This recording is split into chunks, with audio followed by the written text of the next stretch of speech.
Narito kami ngayon sa isang park.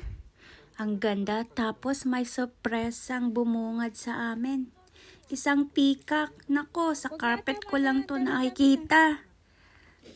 At sabi ko nga sa mga unakis ko, tingin sa camera para may ebidensya. O diba?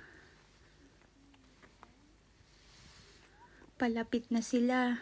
Pero hulaan nyo kung sino talaga yung pinakatakot. Ayan. Simula pa lang yan. Ayan na. Nung una, gustong-gusto nila. Ngayon, ayan. Huwag daw tumakbo, sabi ng ama. Taya-taya na sila. Ayan. Takbo. Sige. Ito ang twins ko na napakatakot. Pasok ka na kasi. Kanino kaya siya nagmana? At nagmakaawa pang pumasok sa sasakyan pero hindi pinansin ng ama. Ayan na yung feather niya. Hinihintay ko talaga mag-open yung feather niya. Yung bang talagang bumubuka kayong mga feathers. Di ba ang gandang tignan nun? Sa kakahintay namin.